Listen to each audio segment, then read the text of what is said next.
The Chargers have been successful on first down. How important is it going to be to manage that down and be able to get them behind the chains? Yeah, it's critical. They're doing a great job. I think it's 7.6 yards or something on first down. You just have to be sound on what you're doing. And when you watch tape, man, there's a lot of explosive runs with big holes in there.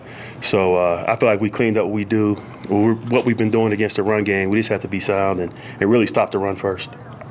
How much different really is the defense from what you guys ran a few years ago in 2015? Is it same foundation? Is it a lot different? Yeah. It's really the foundation is the same. And from a base standpoint, our sub package is the same. We just added some different pressure packages and some different coverage schemes. But we tried to sprinkle it in over 2 years. We didn't want to put too much on them, but it's pretty much the same. Joe, was some of that the way the offenses have gone? Because you didn't play nickel much 2015, and this year you've been in it a lot. Yeah, it's just you're getting a lot more run. You know, you look at you're breaking teams down. You're looking at what they're doing first and second down in terms of the run pass, and we're getting a lot of teams that are running the ball out of 11. You know, back a couple of years ago, that wasn't the case. It was really just throwing it. So we had to adjust a little bit what we were doing. So we started with nickel. We have some other things we can do, but it's just a game today. Make it harder for you to run pass option? Yeah, I mean, it's different. What they do is they make you play disciplined football. So the guy's flying across the ball, but the guard in the back's going that way.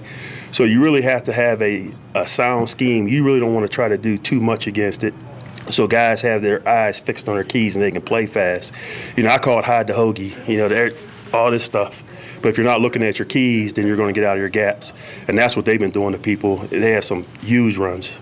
What's the key to stopping the run when you're in nickel? Everybody fit their gap. Guys looking forward to playing Virgil this week? I like Verge. Verge is a different young man, but he brought a lot of energy to this team.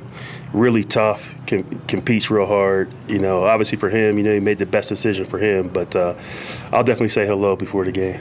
Is the pass rush kind of now where you thought it would be? I mean, last year wasn't clearly dropped precipitously, but this year, do you feel like with Bradley and Vaughn are kind of in sync, you're getting back to that? And how hard is it to get them involved against Rivers? Yeah, well, I tell you what. Well, answer your first question. It goes back to the first question I got in terms of first down. You want to put yourself in third down situation where you can rush the passer. So normally teams have break points. When it's third and short, they're going to get the ball to their hands fast. So you want to get them in third, medium, third, and long. So that way it's all about rushing coverage. So if we can cover them, we buy time for the rush.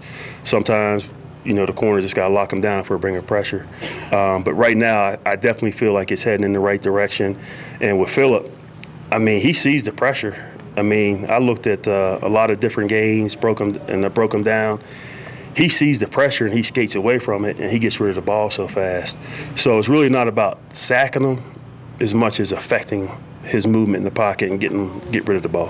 Why is he protecting the ball so much better this year than in years past? I think it comes down to the run game. They're definitely doing some different things because, you know, just from playing them over the years, some things in terms of the run game, some things in the pass game have changed. And they're doing a good job. They're making it simple, and they're taking some of the pressure of him trying to make everything right at the line of scrimmage. You know, they've done a good job of taking that away from him a little bit. Chris said one of his biggest goals this season is to be all-pro. Do you think he's on pace for that? I don't make those decisions, so I don't know. I just know for us, he's playing good ball. You know, we've done some things in terms of moving around a little bit, matching him up. But he's playing. He's very productive outside as well as in the slot. And right now, he's definitely one of our defensive leaders. Why do you think he's been so consistent year after year? I just think Chris has that eternal chip on his shoulder. Because I know a lot of times, you know, he gets asked, you know, tell everybody about your story or how you became an undrafted free agent to being an all-pro player. So I think it's a great story, but at the same time, I think he always has that on his shoulder. So I think he just comes out and competes hard in everything he does. Chargers have a couple of big wide receivers in Tyrell and Mike Williams. Do you change your approach or your points of emphasis when you're facing guys that are a little bit bigger, a little bit more physical? No, from a technique standpoint, no. They just got to know bigger receivers definitely like to push off at the top of routes, which You know, it's just part of the game. You know, it doesn't get called a lot, but it's just part of the game. It's more about just competing at the catch point. You know, you got to be in good position. You got to be able to go play the ball, stick your hand in there. So that's what these guys bring just because of their size. Okay, thanks, Coach. Thanks, Joe.